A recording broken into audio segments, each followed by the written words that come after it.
Start.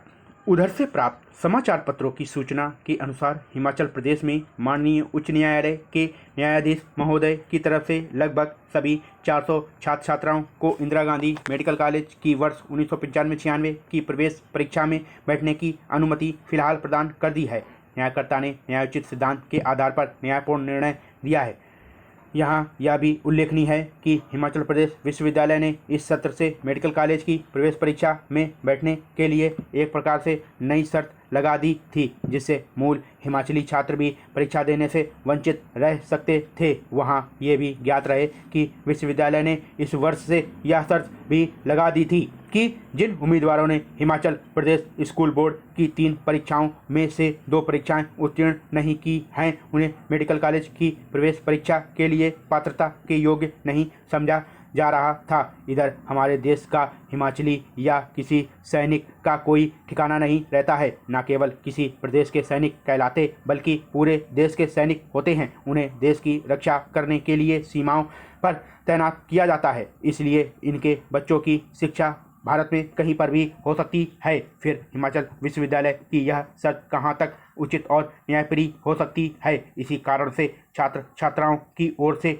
माननीय उच्च न्यायालय में विश्वविद्यालय की इस नई शर्त के खिलाफ चुनौती देने के लिए एक याचिका दायर की गई थी। दायर याचिका पर गौर करते हुए हिमाचल प्रदेश माननीय उच्च न्यायालय के न्यायाधीश महोदय की तरफ से लगभग सभी 400 छात्र छात्राओं को इंदिरा गांधी मेडिकल कॉलेज की वर्ष 1995-96 की प्रवेश परीक्षा में बैठने के लिए फिलहाल अनुमति प्रदान कर दी गई है। न्यायकर्ता ने न्यायोचित सिद्धांत के आधार पर न्यायपूर्ण निर्णय दिया है। सम्माननीय मुख्य न्यायाधीश और न्यायाधीश की खंडपीठ ने विश्वविद्यालय के रजिस्ट्रार परीक्षा नियंत्रक के साथ ही मेडिकल कॉलेज के निदेशक को नोटिस जारी करते हुए अपना विचार और पक्ष जून के अंतिम सप्ताह तक रखने का निर्देश दिया है। न्यायवान खंडपीठ ने विश्वविद्यालय प्रशासन को यह भी आदेश दिया है कि वह इन सब पर 400 उम्मीदवारों को प्रवेश परीक्षा में अस्थायी तौर पर बैठने की स्वीकृति देकर फिर योग्य और अयोग्य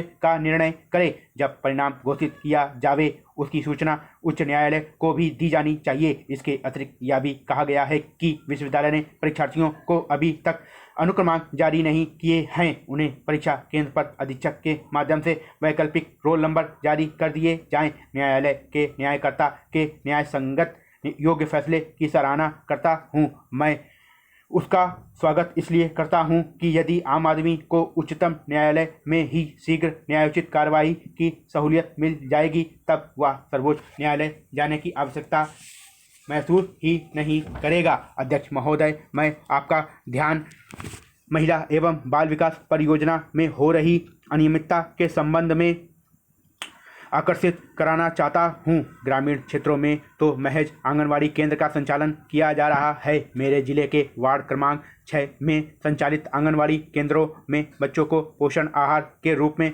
अशुद्ध सामग्री वितरित की गई। इस तरह आंगनवाड़ी केंद्रों के संचालक की लापरवाही एवं उदासीनता के कारण गुणवत्ताहीन दूषित पोषाहार वितरित किया जाकर उनके स्वास्थ्य के साथ खिलवाड़ किया जा रहा है। इसके पूर्व एक दिन पहले वार्ड क्रमांक में वितरित किया गया पोषित आहार ठीक न होने के कारण बच्चों ने खाने से मना कर दिया था, जिसकी शिकायत अधिकारियों से भी की गई थी, परंतु दोषियों के विरुद्ध कोई कार्रवाई नहीं की गई। माननीय अध्यक्ष महोदय, महिला एवं बाल विकास विभाग की परियोजना के तहत ग्रामीण क्षेत्रों में आंगनवाड़ी केंद्रों का संचालन सुचारू रूप से किया जा रहा है। इन संचालित केंद्रों पर 6 माह से 3 वर्ष तक के बच्चों, गर्भवती शिशुवती माताओं को एजेंसियों के माध्यम से पोषित आहार, खाने योग्य तैयार बाल आहार, खिचड़ी, हलवा, पोहा प्रदाय किया जाता है। इसके अतिरिक्त 3 से 6 वर्ष तक के बच्चों को इस कार्यक्रम के तहत स्व सहायता समूह के माध्यम से प्रतिदिन ताज़ा